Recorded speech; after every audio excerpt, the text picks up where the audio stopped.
हम heart failure हमने शुरू किया था। हार्ट फेलियर हमने शुरू किया था। फिर जो है हमने बात की थी कि हार्ट फेलियर में बेसिकली होगा ये कि कार्डियक आउटपुट कम हो जाएगा। ज़ाहिर है जब हार्ट जो है कंट्रैक्ट नहीं करेगा, पंप नहीं करेगा ब्लड को, कार्डियक पंप डिसफंक्शन, हार्ट की जो पंपिंग एक्टिविटी है वो डिसफंक्शन यानी खराब हो जाएगी। तो हम हार्ट फेलियर कहते हैं। वजह वजूहात क्या होती हैं? पंप क्यों फेल हो गया, हार्ट क्यों फेल हो गया, इंफार्क्शन हो गई, मायोकार्डियल इंफार्क्शन या कार्डियोमायोपैथी हो गई या एरिथमिया हो गया। ये हमने सारा डिटेल में पढ़ा था। फिर हमने सिस्टोलिक डिस्फंक्शन पढ़ा था और डायस्टोलिक डिस्फंक्शन भी जो है हमने पढ़ा था। उसके बाद बेसिकली अब इसकी जो ट्रीटमेंट, अच्छा फिर हमने लेफ्ट हार्ट फेलियर और राइट हार्ट फेलियर के बारे में थोड़ी सी बात की थी। ठीक है, तो हम कहेंगे कि उसी को हम जो है आज कंटिन्यू करते हैं कि अगर कोई आपसे पूछे कि लेफ्ट हार्ट फेलियर को आप कैसे डिफाइन करोगे, तो लेफ्ट हार्ट फेलियर में क्या होगा? आप कहोगे कि डिक्रीज फॉरवर्ड परफ्यूजन। सर एक क्वेश्चन आपको डिक्रीज, कल दिया था वो। हाँ वो उस पे मैं आता हूँ, लेफ्ट हार्ट फेलियर होगा तो हार्ट का क्या, लेफ्ट साइड के हार्ट का क्या काम था कि ब्लड वो कंट्रैक्ट होता था तो उसके अंदर जो ब्लड था वो किसके पास जाता था? ताहिर किसके पास जाता था? वो एआरटा के पास, एआरटा, और एआरटा इसको किसके पास लेके जाता था? जिस्म के पास। जिस्म के मुख्तलिफ आर्गन्स के पास। ठीक है, मुख्तलिफ आर्टरीज और मुख्तलिफ ब्रांचेस के जरिए से। तो जब लेफ्ट हार्ट फेल होगा तो हम कहेंगे कि डिक्रीज परफ्यूजन। ये जो आर्गन्स के पास ब्लड आता है इसको हम कहते हैं परफ्यूजन। अगर ज्यादा ब्लड आएगा तो हम कहेंगे कि परफ्यूजन ज्यादा हो गई है, अगर कम ब्लड आएगा तो हम कहेंगे कि परफ्यूजन कम हो गई है। तो जाहिर है जब लेफ्ट हार्ट फेल हो जाए तो परफ्यूजन जो है वो क्या हो जाएगी? डिक्रीज हो जाएगी। ठीक है, अब जब परफ्यूजन डिक्रीज होगी तो इसके नतीजे में क्या होगा? कौन सा सिस्टम एक्टिवेट होगा? कौन सा सिस्टम एक्टिवेट होगा? सिंपैथेटिक रास सिस्टम। देखो ये आपके पास किडनी है, ये किडनी की आर्टरी है।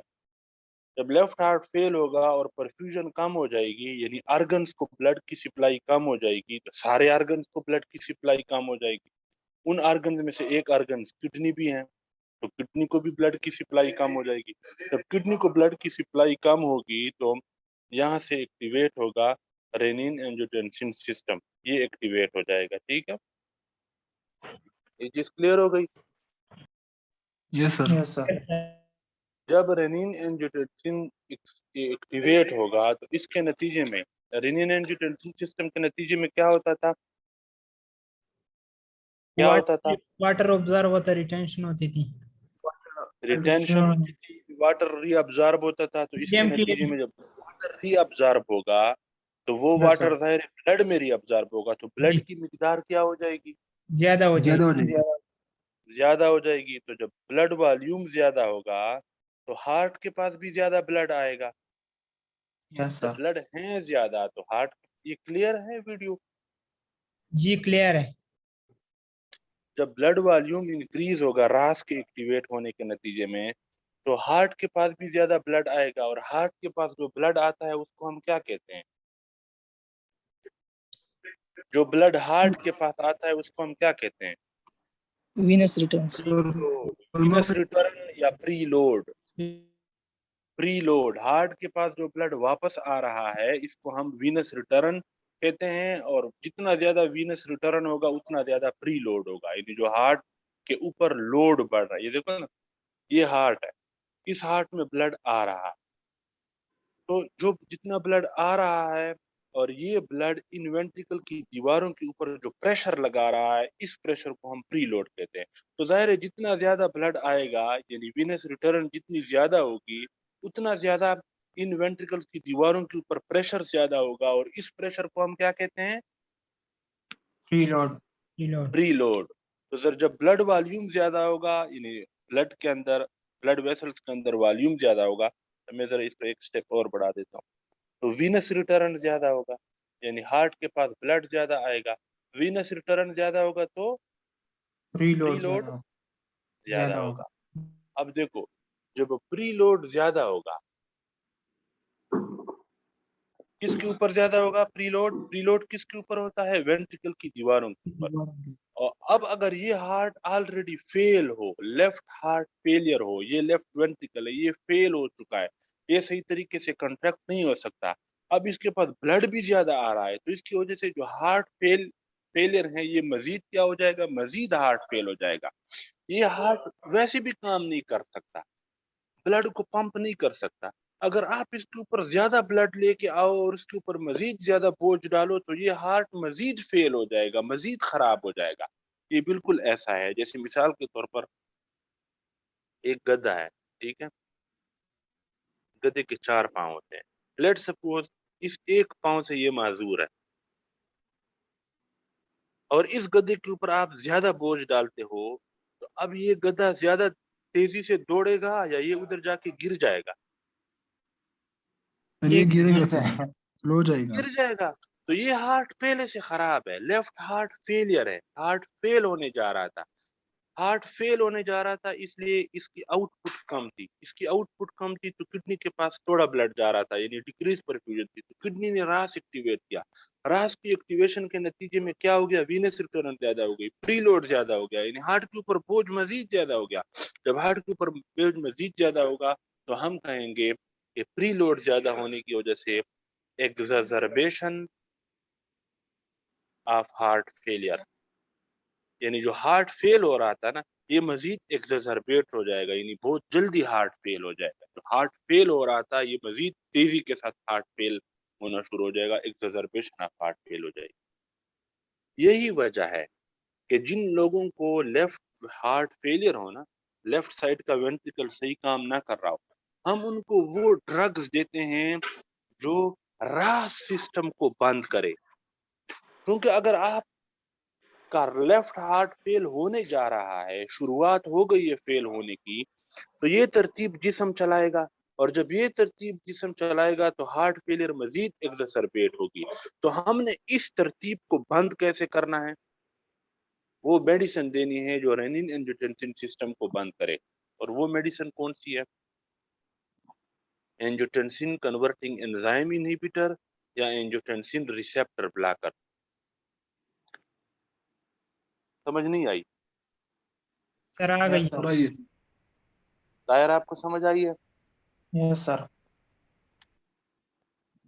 क्योंकि रेनिन एंजियोटेंसिन सिस्टम तो एंजियोटेंसिन की मदद से काम करता था ना। एंजियोटेंसिन 2 जो आखिरी Yes, प्रोडक्ट था इस रेनिन एंजियोटेंसिन सिस्टम का था, वो एंजियोटेंसिन 2।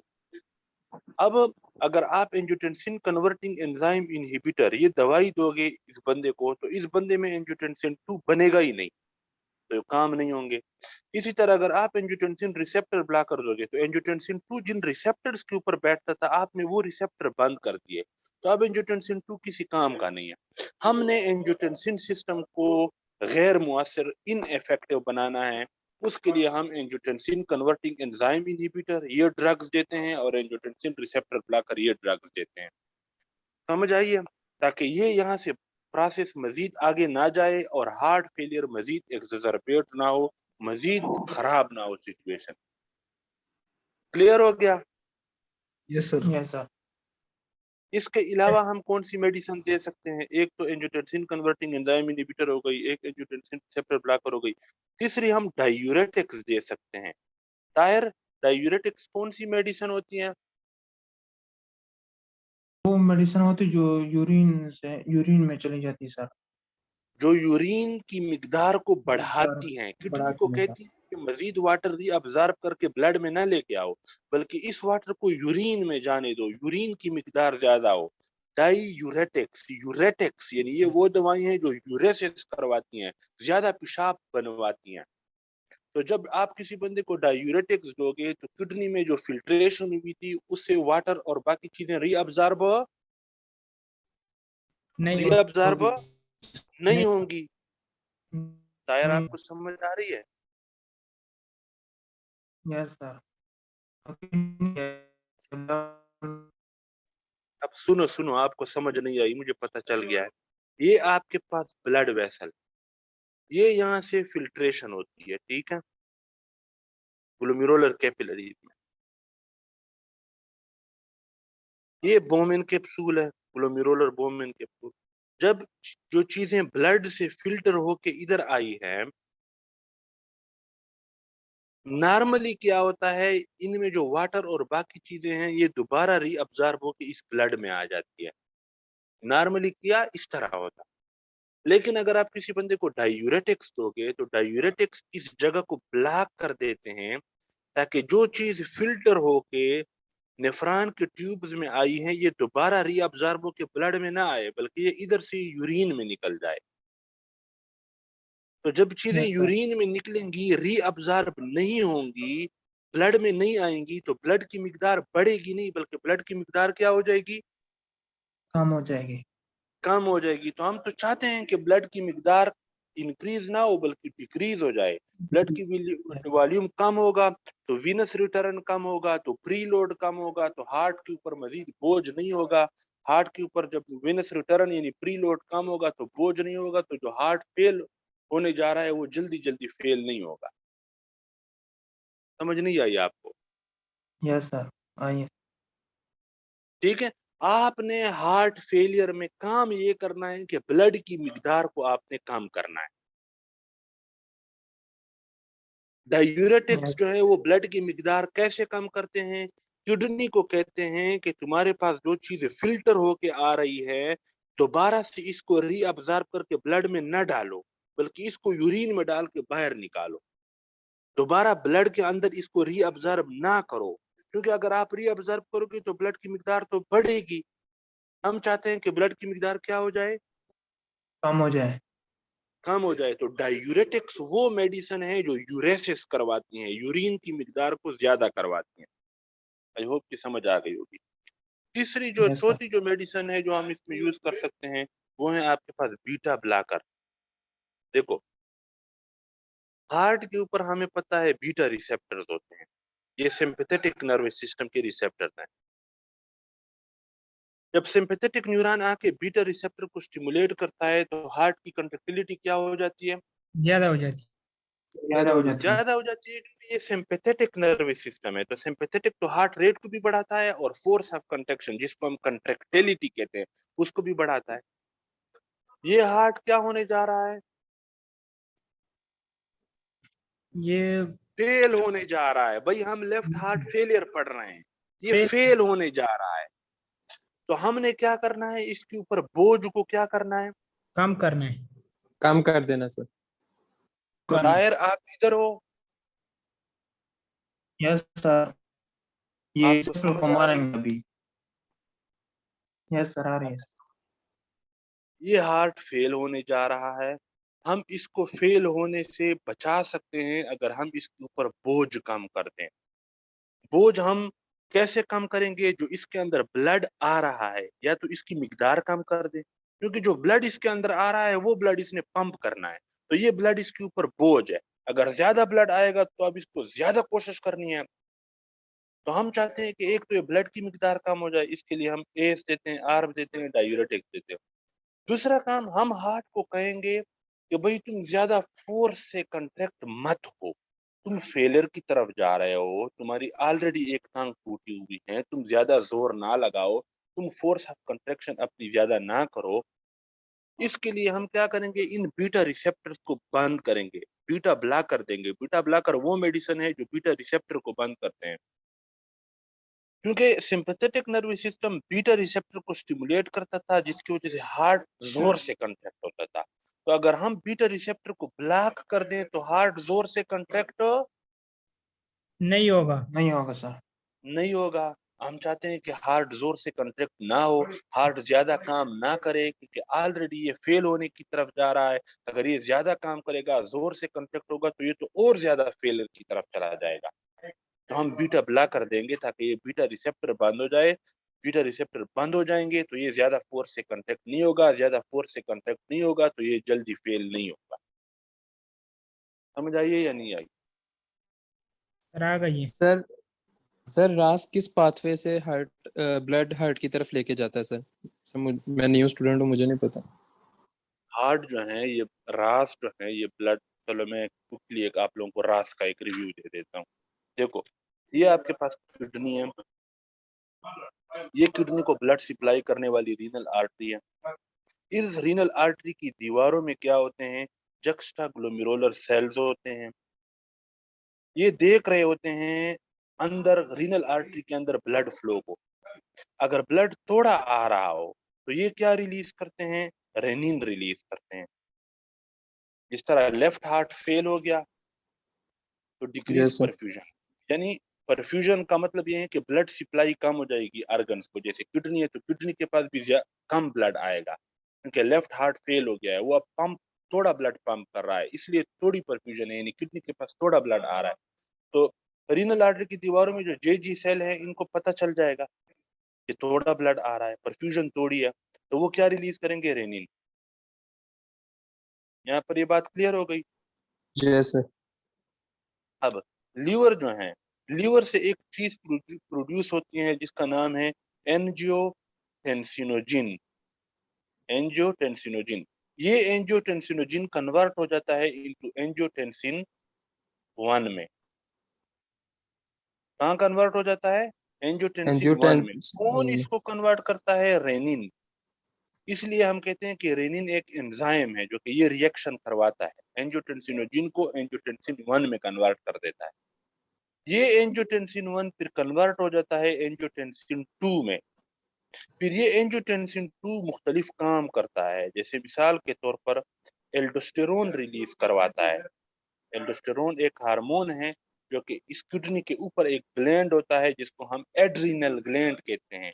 उस यस सर। एड्रीनल ग्लैंड के पास एंजियोटेंसिन 2 जाता है और इसे कहता है कि तुम ज्यादा एल्डोस्टेरोन रिलीज करो, तो एल्डोस्टेरोन की मिकदार ज्यादा हो जाती है। और एल्डोस्टेरोन का फिर क्या काम होता है, एल्डोस्टेरोन आता है और नेफ्रॉन के अंदर, यहाँ पे नेफ्रॉन के अंदर जो डैस्टल ये प्रॉक्सिमल कन्वोल्यूटेड ट्यूब्यूल हैं, ये loop yes sir. Of Helen है, ये डैस्टल कन्वोल्यूटेड जस्ट ट्यूब्यूल है। एल्डोस्टेरोन जब ज्यादा प्रोड्यूस होगा तो डैस्टल कन्वोल्यूटेड ट्यूब्यूल के पास ज्यादा एल्डोस्टेरोन आएगा और ये इसको यहाँ से सोडियम और वाटर की रीअब्जॉर्प्शन करेगा ब्लड में। तो जब ज्यादा एल्डोस्टेरोन आएगा तो डैस्टल कन्वोल्यूटेड ट्यूब्यूल से ज्यादा सोडियम और ज्यादा वाटर रीअब्जॉर्ब होकर ब्लड में आएगा, तो ब्लड की मिकदार क्या हो जाएगी, ज्यादा। ज्यादा हो जाएगी। तो वो जो मैंने आपको बताया है कि रेनिन एंजियोटेंसिन सिस्टम जब एक्टिवेट होगा तो ब्लड की मिकदार इसकी वजह से ज्यादा हो जाएगी, तो वो इस तरह ज्यादा हो। Okay sir. क्लियर हो गया। तो यस। एक तो हमने उस तरीके से एस, अब जो एंजियोटेंसिन कन्वर्टिंग एंजाइम इनहिबिटर्स हैं, ये वो दवाइयां हैं जो आके क्या करती हैं, एंजियोटेंसिन 1 को एंजियोटेंसिन 2 में कन्वर्ट नहीं होने देती। ये जो एंजाइम है ना, यहाँ पे एंजाइम काम करता है एंजियोटेंसिन कन्वर्टिंग एंजाइम। ये एंजाइम एंजियोटेंसिन 1 को एंजियोटेंसिन 2 में कन्वर्ट करता है। लेकिन अगर आप किसी बंदे को एंजियोटेंसिन कन्वर्टिंग एंजाइम इनहिबिटर ये ड्रग दे दो तो ये आके इस एंजियोटेंसिन कन्वर्टिंग एंजाइम को इनहिबिट कर देता है। तो जब ये एंजाइम इनहिबिट हो जाएगा तो एंजियोटेंसिन 1 एंजियोटेंसिन 2 में कन्वर्ट नहीं होगा। होगा। नहीं होगा। तो जब एंजियोटेंसिन 2 नहीं होगा तो एल्डोस्टेरोन नहीं होगा, एल्डोस्टेरोन एल्डोस्टेरोन नहीं होगा तो ब्लड की मिकदार ज्यादा नहीं होगी। नहीं। समझ आइए। और yes sir. Angiotensin receptor blocker क्या करता है, ये आता है और ये एड्रिनल ग्लैंड के ऊपर जो एंजियोटेंसिन 2 के रिसेप्टर्स हैं, ये एंजियोटेंसिन 2 आता है एड्रिनल ग्लैंड के पास और इसे कहता है कि ज्यादा एल्डोस्टेरोन बनाओ। तो अगर आप किसी बंदे को एंजियोटेंसिन रिसेप्टर ब्लॉकर ये ड्रग दे दो तो वो आके इस एंजियोटेंसिन 2 का जो रिसेप्टर है एड्रिनल ग्लैंड के ऊपर, इसको ब्लॉक कर देता है। तो जब एंजियोटेंसिन 2 आएगा और ये देखेगा कि मेरा रिसेप्टर तो ब्लॉक है, तो एंजियोटेंसिन 2 इस रिसेप्टर के ऊपर नहीं बैठ सकता। नहीं बैठ सकता तो यहाँ से एल्डोस्टेरोन रिलीज नहीं होगा। नहीं होगा। नहीं होगा। नहीं होगा तो ब्लड की मिकदार ज्यादा नहीं होगी। नहीं होगी। और हम चाहते यही हैं कि ब्लड की मिकदार ज्यादा ना हो, क्योंकि अगर ब्लड की मिकदार ज्यादा नहीं होगी तो हार्ट के पास ज्यादा ब्लड नहीं आएगा, यदि वीनस रिटर्न तोड़ा होगा। जब वीनस रिटर्न तोड़ा होगा तो हार्ट के ऊपर जो लोड है, जो जिसको हम प्री लोड कहते हैं, ये तोड़ा होगा। ये तोड़ा होगा तो ये हार्ट जल्दी फेल नहीं होगा, इसलिए हम इन लोगों को ये मेडिसिन देते हैं। समझ आइए या नहीं आई। आगे। बीटा ब्लॉकर हम क्यों देते हैं इसकी भी समझ आ गई है, ताकि हार्ट जो कि जोर जोर से कंट्रैक्ट हो रहा था ये उस हार्ट को थोड़ा सा स्लो कर दे कि भाईजान तुम जज्बात में ना आओ, तुम ऑलरेडी फेल होने की तरफ जा रहे हो, तो जब बीट अप लाकर आप दोगे तो ये जोर जोर से कंट्रैक्ट, तायर बताएगा, ये जोर जोर से कंट्रैक्ट नहीं होगा, नहीं होगा तो ये जल्दी फेल होने की तरफ नहीं जाएगा सर। नहीं जाएगा। इसके अलावा हम इन लोगों को हाइड्रोलाजीन भी दे सकते हैं। हाइड्रोलाजीन एक किस्म की मेडिसिन, हाइड्रोलाजीन वेजोडाइलेटर है, ठीक है, ये क्या है, वेजोडाइलेटर है, ठीक है। और हम इन लोगों को जब वेजोडाइलेटर हैं तो जब आप इसको किसी बंदे को हाइड्रोलाजीन देते हो, ये देखो ना, ये हार्ट है, लेफ्ट हार्ट, ये एआर्टा है, ठीक है। तो जब आप किसी बंदे को हाइड्रोलाजीन देते हो, हाइड्रोलाजीन एआर्टा को क्या कर देगा, डायलेट कर डायलेट कर देंगे। Dilate dilate. अब जब हार्ट एआर्टा डायलेट हो जाएगा तो क्या मैं ये कह सकता हूँ कि इस लेफ्ट वेंट्रिकल का काम थोड़ा आसान हो गया, क्योंकि इतने एआर्टा में ब्लड फेंकना बहुत मुश्किल है, तंग एआर्टा में। अगर आप इसके लिए एआर्टा खोल दो तो इस वेंट्रिकल का काम थोड़ा आसान हो जाएगा, क्योंकि आगे रास्ता खुल गया है। समझ आ यस रही है? सर। समझ आ गई। Yes sir. कम प्रेशर पे तो भी। जब इस वेंट्रिकल का काम आसान हो गया तो अब ये ज्यादा जोर नहीं लगाएगा और फेल होने की तरफ नहीं जाएगा। जितना ये ज्यादा जोर लगाएगा उतना ये जल्दी फेल होगा। हमने कोशिश करनी है, हमने वो काम करने हैं कि ये लेफ्ट वेंट्रिकल ज्यादा जोर ना लगाए। तो अगर हम हाइड्रोलाजीन दें, ये आर्टरीज को, एआर्टा को डायलेट कर देगा, ये डायलेट कर देगा तो वेंट्रिकल के लिए अब आगे का रास्ता खुला हुआ है, तो ये थोड़ा सा पंप करेंगे और ब्लड आगे चला जाएगा, ये ज्यादा जोर नहीं लगाएंगे। शायर समझ आ रही है आपको? यस सर, आ रही है। इसके बाद हम नाइट्रेट्स देंगे। नाइट्रेट्स वो मेडिसिन है जो वेन्स को डायलेट करती हैं। अब गौर से सुनो। सर ये जी जी, नाइट्रोग्लिसरीन वाली तो नहीं है? हाँ ये वही नाइट्रेट्स के अंदर नाइट्रोग्लाइसरीन आते हैं और भी कई सारी चीजें हैं, ठीक है। नाइट्रोग्लाइसरीन इज ए नाइट्रेट। ये आपके पास हार्ट है, ये हार्ट से क्या किया हुआ है, क्या आयाटा। है ये, एआरटी। एआर्टा है। एआर्टा की डिफरेंट ब्रांचेस होती हैं वगैरह वगैरह। उसके बाद कैपिलरीज होती हैं, कैपिलरीज के बाद क्या होते हैं, वेन्यूल। मेन्यूल। वेन्यूल्स होते हैं, और फिर उसके आगे वेन्स होते हैं, वो मिलके वेन्स बनाते हैं, वेन्स मिलके एक वेना केवा बनाते हैं। वेना केवा कहाँ आता है, right it. Right right heart में, राइट एट्रियम। तो अगर आप किसी बंदे को नाइट्रेट्स दे दो, ये नाइट्रेट्स क्या कर देंगे, ये इन वेन्स को डायलेट कर देंगे। नाइट्रेट्स वेन्स को डायलेट कर देंगे। तो जब वेन्स को डायलेट कर देंगे, हमने पढ़ा हुआ है कि इन वेसल्स में arteries, arteriole, capillaries, venule, when, इनमें जो ब्लड के जो गोदाम है, जो रिजर्वायर्स हैं, वो कौन है, वेन है। वेन्स। वेन्स हैं। तो अगर आप इन वेन्स को डायलेट कर दो तो ब्लड, इन ये गोदाम है तो इन गोदामों के अंदर ब्लड क्या हो जाएगा, ज्यादा हो जाएगा। ज्यादा हो जाएगा।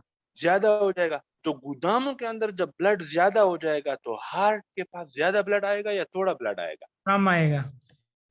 कम ब्लड कम आएगा। आएगा सर। तो जब कम ब्लड आएगा हार्ट के पास तो हार्ट के ऊपर बोझ क्या हो जाएगा, कम हो जाएगा। कम हो जाएगा। सर।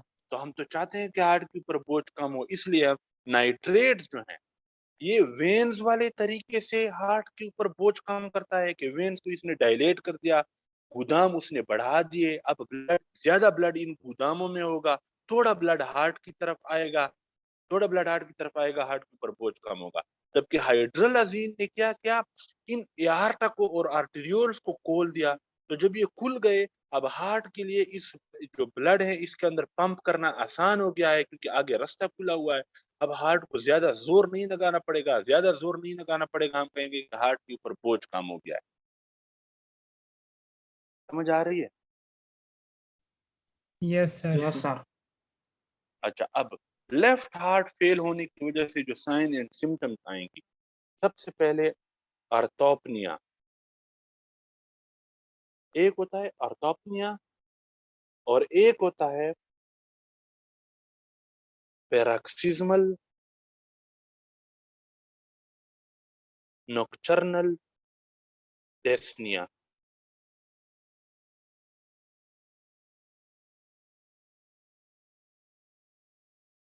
दोनों में थोड़ा सा फर्क है। अगर कोई इंसान इस तरह लेट जाए, खड़ा हुआ था, बैठ के लेट किया है, लेटने के बाद क्या होने के बाद,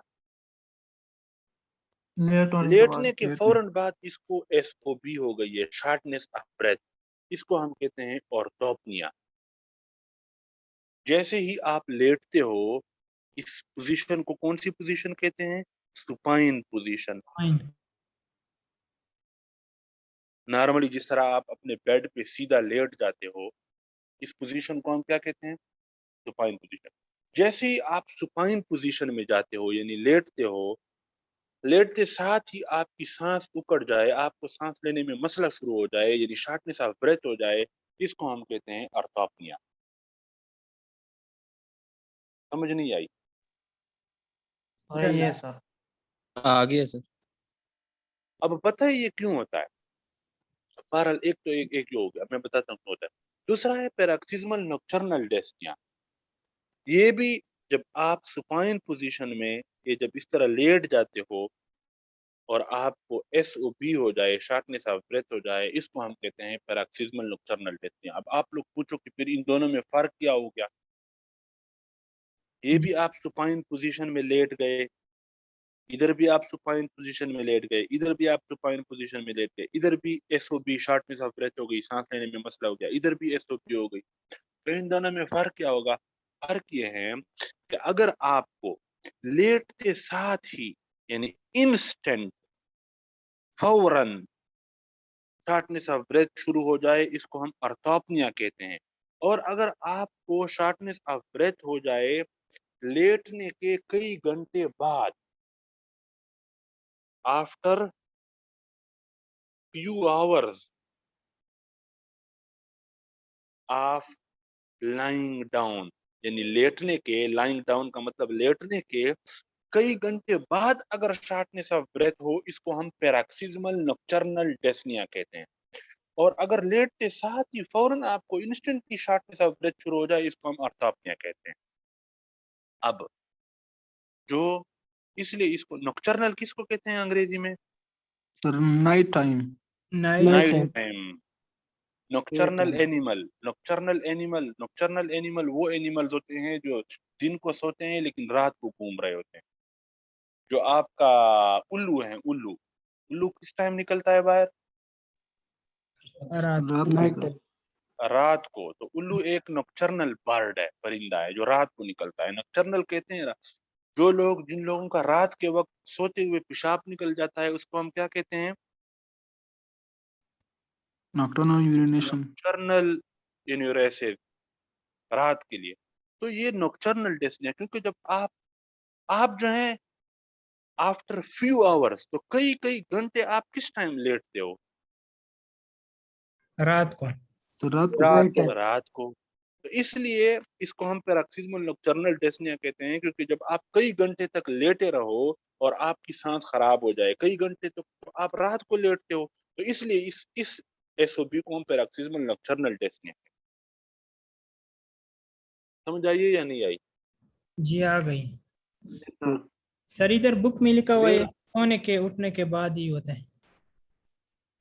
जी ये प्रोक्सिस्मल इसमें लिखा हुआ है कि सोने से उठने के बाद ही वो होता है। नहीं नहीं नहीं, ये जो है वो मैं आपको समझाता हूँ कि इसका क्या मतलब है। ठीक है, इस कंसेप्ट की आपको समझ आ गई है? जी सर आ गई। ठीक है। अच्छा, अब इन दो में फर्क के बाद ये क्यों होता है? सांस खराब क्यों होती है? सांस खराब क्यों होती है? शॉर्टनेस ऑफ ब्रेथ क्यों होती है? सांस खराब क्यों होती है? दोनों सूरतों में क्या होता है? दोनों सूरतों में क्या होता है? सर ब्लड वॉल्यूम ज्यादा हो रहा होता है हार्ट में। देखो देखो, जब आप इस तरह सर खड़े हो, लाइन में। देखो देखो, आप जब इस तरह खड़े हो, अब आपके हार्ट के पास ज्यादा ब्लड आ रहा है, वीनस रिटर्न ज्यादा है, या जब आप इस तरह लेटे हुए हो अब आपके हार्ट के पास ज्यादा ब्लड आ रहा है? तो जब लेटे जब लेटे लेटे हुए। हुए, क्योंकि जब आप खड़े हो तो फिर तो ग्रेविटी होती है, ब्लड नीचे जाने की कोशिश करता है, जबकि हार्ट तो ऊपर होता है। इसलिए जब आप खड़े हुए हो तो हार्ट के पास ज्यादा ब्लड नहीं आता, लेकिन जब आप लेट जाओ तो ब्लड जो है वो हार्ट की तरफ आता है। तो जब ब्लड हार्ट की तरफ आएगा, हार्ट की तरफ ज्यादा ब्लड आएगा, तो हार्ट के ऊपर, अब देखो देखो बोझ ज्यादा होगा, प्रीलोड ज्यादा होगा। देखो देखो, जब हार्ट की तरफ ज्यादा ब्लड आएगा तो लंग्स में ज्यादा ब्लड जाएगा, क्योंकि राइट वेंट्रिकल से ब्लड किधर जाता है? लंग्स में, लंग्स पल्मोनरी में। आर्टरी के जरिए। जब लंग्स के पास ज्यादा ब्लड जाएगा तो लंग्स से ज्यादा ब्लड एट्रिया में आएगा, लेफ्ट साइड पे। लेफ्ट एट्रिया से ज्यादा ब्लड लेफ्ट वेंट्रिकल में आएगा, और लेफ्ट वेंट्रिकल क्या हो चुका है? और इन्फार्क्ट होने का है सर। फेल फेल है, फेल फेल। फेल है, लेफ्ट वेंट्रिकल फेल होने की तरफ जा रहा है, ये सही तरीके से ब्लड को पंप नहीं कर सकता। तो यहाँ पे ब्लड ज्यादा होगा। ज्यादा ज्यादा ब्लड इधर कंजेशन होगी, जमा होगा, तो एट्रियम में भी कंजेशन होगी, तो इस वेन में भी कंजेशन होगी, तो लंग्स में भी, कंजेशन होगी, इंजेस्ट जिसकी वजह से आपको सांस लेने में डिस्ने होगा, मियाँ मसला होगा, सांस लेने में मसला होगा, शॉर्टनेस ऑफ ब्रेथ होगी, डेस्निया होगा। क्लियर हो गया? Yes sir. Yes sir. अच्छा, अब जो पैरोक्सिस्मल नॉकटर्नल डेस्निया है, जो रात के वक्त होता है, देखो जिस बंदे को दिल का मसला है उस बंदे को एडीमा तो होगा। उस बंदे को कल मैंने आप लोगों को फोटो बताई थी, जैसे फुट जो थे, लेग्स जो थे, लेग्स क्या हो गए थे? ये सर नॉर्मल लेग हैं, ये लेग की इस तरह स्वेलिंग हो गई है ना। जी सर। अब जब ये बंदा सोएगा, तो जब ये इस तरह सो गया तो इसका पांव किस तरह हो गया? मोटा हो गए, स्वेल हो गए। तो मोटा नहीं हो गया भाई, स्वेल तो ये पहले से था, अब ये लेट गया है, तो लेटने की वजह से पांव का एडिमा क्या हो जाएगा? खत्म हो जाएगा। और कम हो जाएगा सर। देखो पांव में एडिमा इसलिए था क्योंकि ये बंदा खड़ा था, तो खड़े होने की वजह से, ग्रेविटी की वजह से ज्यादा ब्लड नीचे आता था, पांव में जमा होता था, इसलिए ये एडिमा था। अब जब ये कई घंटे लेट गया, 4-5 घंटे लेट गया, 7 घंटे ये सोया हुआ है, तो सोने की वजह से ब्लड जो है, जाहिर है ये खड़ा तो नहीं है, खड़े खड़े तो नहीं सो रहा, लेटे लेटे सो रहा है, तो यहाँ पे जो एडिमा था वो एडिमा क्या हो जाएगा? कम हो खत्म। जाएगा। खत्म। कम कम हो जाएगा या खत्म हो जाएगा, और जो एडिमा वाला फ्लूइड था वो किसके अंदर आ जाएगा? वेंस के अंदर ही आ जाए। वेन्स के अंदर। और ये वेन इस ब्लड को किसके पास लेके जाएंगी? राइट हार्ट राइट राइट के साथ। राइट हार्ट के पास, और हार्ट के ऊपर बोझ ज्यादा हो जाएगा। वही सारी की सारी कहानी जो मैंने यहाँ पे आपको बताई है, किधर चला गया? ये वाली, ये होगी। तो अब सवाल मैं आपको बताना ये चाह रहा हूं कि जो पैरोक्सिस्मल नॉकटर्नल डेस्निया है, ये कई घंटे बाद क्यों होता है? क्योंकि ये इस एडिमा वाले फ्लूइड की रीअब्जॉर्प्शन की वजह से होता है, कि ये दोबारा रीअब्जॉर्ब होकर ब्लड में आ जाता है, क्योंकि आप कई घंटे लेटे हुए हो। तो जब ये ब्लड में आता है तो ये हार्ट में आता है, तो हार्ट के ऊपर बोझ ज्यादा हो जाता है, तो लंग्स में कंजेशन हो जाती है, तो आपको शॉर्टनेस ऑफ ब्रेथ कई घंटे सोने के बाद।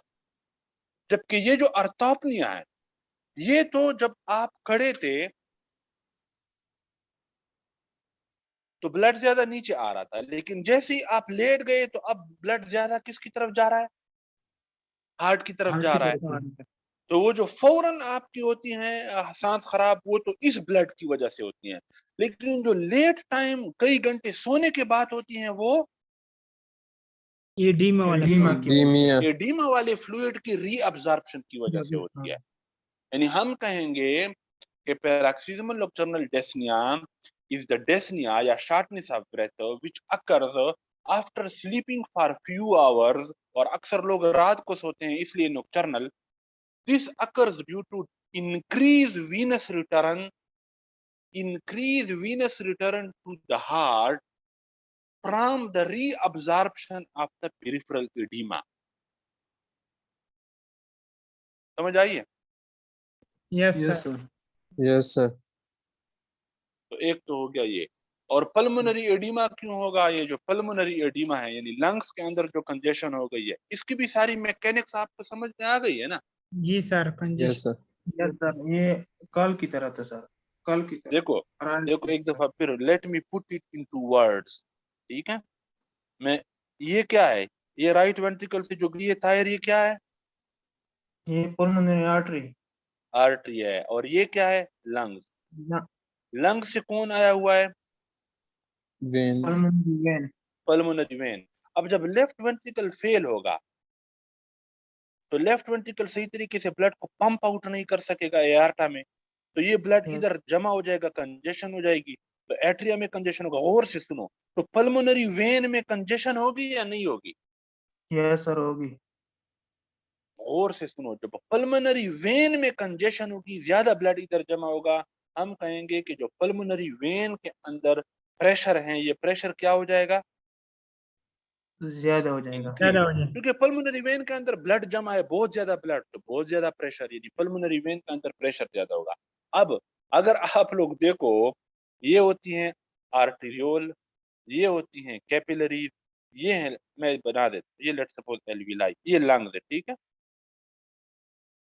लंग्स में ये पल्मोनरी आर्टेरियोल है, ये कैपिलरी है, ये एल्विलाई है, ये आपके पास लेट्स सपोज वेन है। अब देखो, यहाँ पे एक्सचेंज ऑफ गैसेस होती हैं। कैपिलरी से ऑक्सीजन जो है वो अंदर आता है, एल्विलाई से इधर आता है, और कैपिलरी से कार्बन डाइऑक्साइड इधर आता है, और ये कार्बन डाइऑक्साइड हम बाहर निकाल देते हैं। अब जब ये आपके पास पल्मोनरी वेन है, ये पल्मोनरी वेन आया हुआ है कहाँ पे? लेफ्ट एट्रियम में, लेफ्ट हेड। ठीक है? ये लंग्स हैं, ये लंग्स हैं, ये पल्मोनरी वेन है, ये पल्मोनरी वेन है, ये राइट एट्रियम है, ये राइट एट्रियम, ठीक है? अब देखो, जब आपके पास लेफ्ट वेंट्रिकल फेल होगा तो ब्लड यहाँ पे कंजेशन होगा, फिर राइट एट्रियम में, लेफ्ट एट्रियम में होगी, तो पल्मोनरी वेन में कंजेशन होगी। तो जब पल्मोनरी वेन में कंजेशन होगी, अब गौर से सुनो, तो पल्मोनरी वेन के अंदर प्रेशर ज्यादा होगा, तो जब पल्मोनरी वेन के अंदर प्रेशर ज्यादा होगा, गौर से सुनो, ये आर्टेरियोल में ब्लड आ रहा है, ये जब कैपिलरीज के पास पहुंचेगा तो अब ये इन वेन्स में आने की कोशिश करेगा या बाहर निकलने की कोशिश करेगा? बाहर।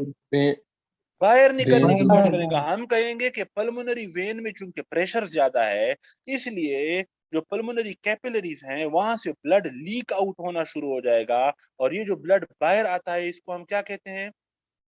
एडिमा। ईमा। एडिमा। और ये कहाँ पे हो रहा है? लंग। लंग्स में। इसलिए पल्मोनरी एडिमा। तो जो पल्मोनरी एडिमा है वो क्यों हो गई? क्योंकि पल्मोनरी वेन में प्रेशर ज्यादा हो गया। पल्मोनरी वेन में प्रेशर ज्यादा हो गया तो जो फ्लूइड बाहर लीक आउट हो रहा है, इस प्रोसेस को हम क्या कहते हैं? ट्रांसोडेट। अगर ये तो फ्लूइड को तो हम इसको एडिमा कहते हैं, लेकिन ये जो जो जो, जो कैपिलरी से फ्लूइड बाहर निकलता है ना, तो ये या तो ट्रांसोडेट होगा या एक्सोडेट होगा। गौर से सुनो, ये बाद में भी हम डिस्कस करेंगे। ट्रांसोडेट अब इसको कब कहते हैं? जब प्रेशर की वजह से हो, जब प्रेशर की वजह से हो, पल्मोनरी के वेन में प्रेशर ज्यादा है,